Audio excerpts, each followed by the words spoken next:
francophonie, ça représente pour moi, si j'avais à la définir, je dirais plus d'une langue. C'est-à-dire le français, mais pas seul. D'abord tous les Français dans le français, et ensuite toutes les autres langues que le français. Je crois qu'aucune langue n'a de sens seule, et qu'aucune langue, pour le dire en grec ancien, n'est logos. Ce qui m'intéresse, c'est la pluralité des langues, et le passage d'une langue à l'autre. Et la francophonie, ça doit être un endroit où le français n'existe pas seul.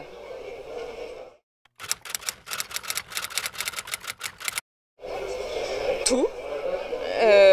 D'abord, le fait que des œuvres que je pouvais lire me parlent à ce point, soient à ce point fortes et puissent me changer dans ma vie.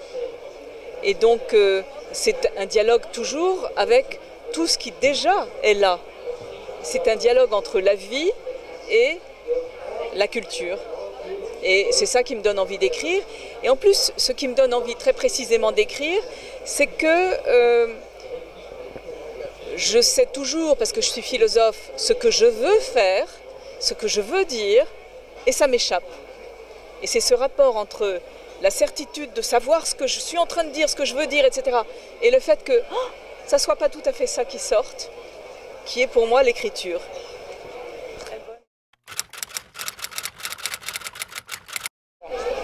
Alors je suis très heureuse d'être là, c'est un jour très particulier pour moi puisque j'ai été élue à l'Académie française et que je suis très heureuse que, disons, ma première sortie soit grecque.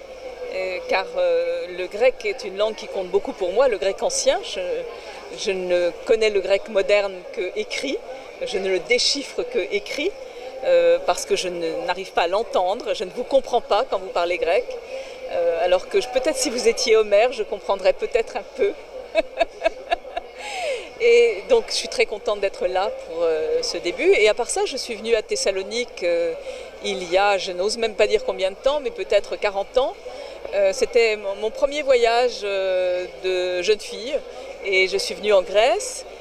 J'ai été à Athènes et à Athènes, ma mère m'avait expliqué que son propre père, qui était hongrois, était passé longtemps à Salonique et c'était un Hongrois de Trieste et de Salonique. Et donc j'ai demandé à un policier dans une grande place d'Athènes, « Excusez-moi monsieur, mais c'est par où Salonique ?» Et alors je me suis retrouvée à Salonique.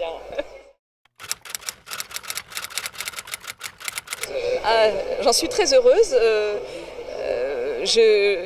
D'abord parce que je commence tout juste à connaître les académiciens qui sont déjà académiciens et que je trouve que ce sont des gens très singuliers, chacun.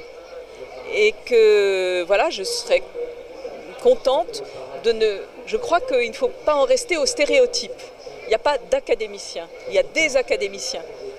Ça, c'est la première chose. Ensuite, l'Académie française, c'est une institution incroyable. Je veux dire que Richelieu l'a faite il y a vraiment des siècles non pas du tout pour figer la langue, mais pour suivre son usage, ce qui est déjà quelque chose de très différent. C'est-à-dire pour la comprendre comme une énergie en marche. Et faire un dictionnaire qui soit le dictionnaire d'une énergie en marche, ça m'intéresse beaucoup.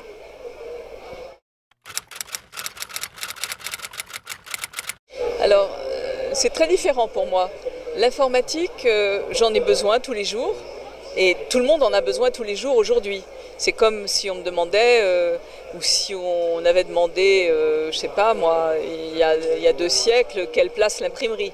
Je veux dire, l'informatique, c'est d'usage courant, plus ou moins bien, mais quand même d'usage courant. Alors les réseaux sociaux, moi j'ai un peu de mal. Je laisse ça à mes enfants. Ils m'écrivent ou ils m'inscrivent régulièrement sur Facebook, dans les réseaux sociaux. Et moi, je néglige ça complètement parce que vraiment, je ne suis pas née dans cette génération-là. Il y a quelque chose qui me manque. Et puis, c'est vrai que je m'en suis servi pour des fois très précis, à des moments très précis de ma vie. Par exemple, quand j'étais en Iran, ensuite pour communiquer avec les Iraniennes, les Iraniens, au moment de Ahmadinejad, on communiquait sur des réseaux sociaux. Et moi, j'avais pris un nom qui est le mien aussi, Laure Legendre. Je m'appelle Barbara Cassin, mais je m'appelle Laure Sylvie Barbara Cassin Legendre.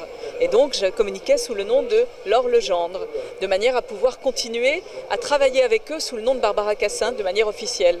Voilà. Donc, je veux dire, je pense que ça peut jouer un rôle extraordinaire, mais personnellement, je ne sais pas m'en servir et je m'en méfie parce qu'on s'est déjà servi de mon identité, on a déjà, j'ai eu sur Facebook quelqu'un qui n'était pas moi, qui disait qu'il était Barbara Cassin. Et tout d'un coup, j'ai eu plein de coups de fil de gens qui me disaient « Ah Barbara, on ne savait pas que tu nous aimais à ce point-là, on ne savait pas non plus que tu aimais le président de la République ou que tu aimais beaucoup le Premier ministre. » Mais bon, j'étais sur les réseaux sociaux sans que ça soit moi. Et il a fallu que je m'inscrive sur les réseaux sociaux pour me faire désinscrire. Et je trouve ça épouvantable. Voilà.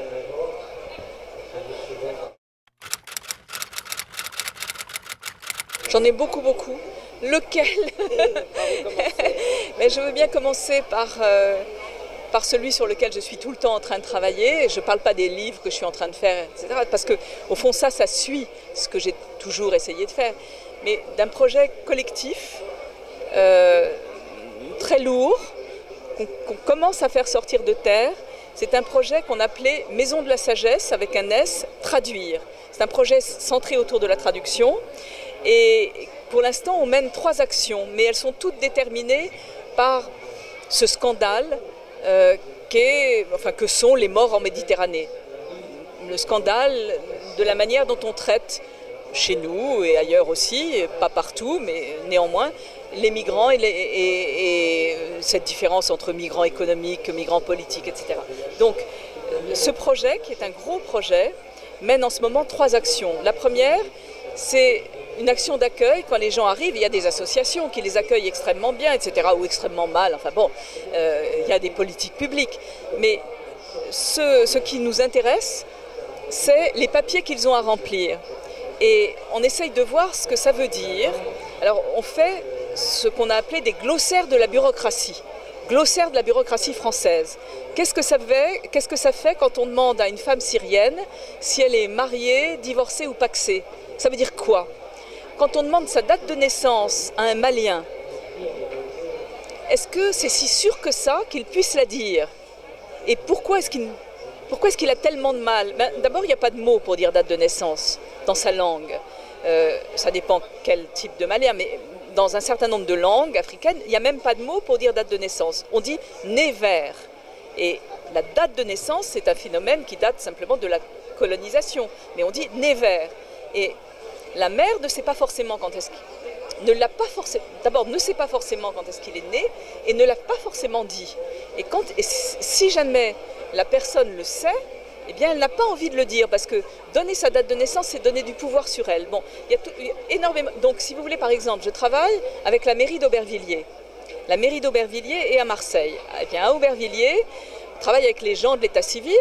Et tout d'un coup, on travaillait avec des Maliens et on essayait de déployer ça. Et tout d'un coup, la dame de l'état civil a dit « Ah, mais je comprends pourquoi il y en a tellement qui sont nés le 31 décembre. » Mais en effet, ils ne disent pas leur date de naissance, ils ne la savent pas et ils ne veulent pas la dire, donc ils naissent le 31 décembre. Et voilà ce genre de choses qu'on essaye de comprendre. Via la traduction, comprendre ce qu'il y a entre les mots. Quelle culture de la République, quelles idées préconçues, quelles présuppositions d'universel on infuse dans nos questionnaires. Et ça doit servir à eux et à nous. Ça doit servir à tout le monde. Donc ça, c'est la première action, glossaire de la bureaucratie. La deuxième, elle est encore plus étrange. C'est au moment de l'accueil. Là, non plus au moment de l'accueil, pardon, mais au moment de ce qu'on appelle l'insertion. Donc voilà des gens qui s'installent et qui fabriquent un travail pour eux, qui inventent, je ne sais pas, un restaurant, quelque chose, une activité. Et pour ce faire, ils ont besoin d'un microcrédit. Donc on travaille avec des organismes de microcrédit et on travaille avec des gens qui, bénéficiaires d'un organisme de microcrédit, ont fait quelque chose. Et on leur demande, sur le modèle des banques culturelles que nous avons faites en Afrique, par exemple au Mali, de donner un objet qui représente leur parcours de vie et de l'expliquer. Un objet avec un récit qui soit lié à leur microcrédit et qui soit lié à ce qu'ils font avec leur microcrédit. Par exemple, à Marseille, on a travaillé avec un restaurateur berbère qui a ouvert un restaurant qui s'appelle Un Mexicain à Marseille. Qu'est-ce que ça veut dire? Un berbère qui ouvre un restaurant qui s'appelle Un Mexicain à Marseille. C'est quoi? Eh bien justement, il nous a proposé un objet absolument magnifique, un tableau, qui est une main de Fatma, mais il a demandé à la peintre qui l'a fabriqué d'imaginer qu'elle était Frida Kahlo, la grande peintre mexicaine. Donc c'est une main de Fatma faite comme par Frida Kahlo. Et il nous explique toute sa vie à partir de cet objet, et il nous explique tout son restaurant, bon, voilà, en lien avec le microcrédit qu'il a reçu. Ou bien un extraordinaire garagiste russe qui a toujours rêvé, quand il est arrivé ici, il avait 20 ans, à Marseille. Bon, il a toujours rêvé d'ouvrir un garage, il l'a fait, et il a toujours rêvé d'être carrossier, et il a toujours aimé les 2 chevaux. Eh bien, on a refabriqué avec lui une 2 chevaux qui est un objet d'art, avec d'ailleurs un groupe, une association d'art de la rue qui s'appelle Générique Vapeur à Marseille. Donc ils ont fabriqué, recarrossé une 2 chevaux où tout est changé, tout est transformé, tout a un sens. Et le récit qui est fait de cette 2 chevaux nous explique quel sens ça a par rapport à la vie du garagiste. Voilà. Et évidemment, il a eu un microcrédit pour ouvrir son garage. Donc c'est un échange entre de l'argent, quelque chose de l'ordre de la banque, et un objet, quelque chose de l'ordre du musée, de l'invention muséale. Et c'est ce croisement qu'on essaye d'établir. Moins bête qu'une banque et moins passéiste qu'un musée. Bon. Donc ça, c'est la 2e action. Et la 3e action, c'est quelque chose de très lourd qui est lié au dictionnaire des intraduisibles que j'avais fait en philosophie. C'est un dictionnaire des intraduisibles des 3 religions monothéistes. Comment est-ce qu'on dit Dieu dans la Torah, dans la Bible, dans le Coran? Comment est-ce que c'est pareil, c'est pas pareil? Bon, pourquoi, comment? Réfléchissons. Comment on dit croire? Comment on dit l'autre? Donc réfléchissons. C'est une espèce d'action de recul critique par rapport à ces fondamentalismes qui nous tuent. Voilà. Donc ça, c'est ce sur quoi je travaille en ce moment.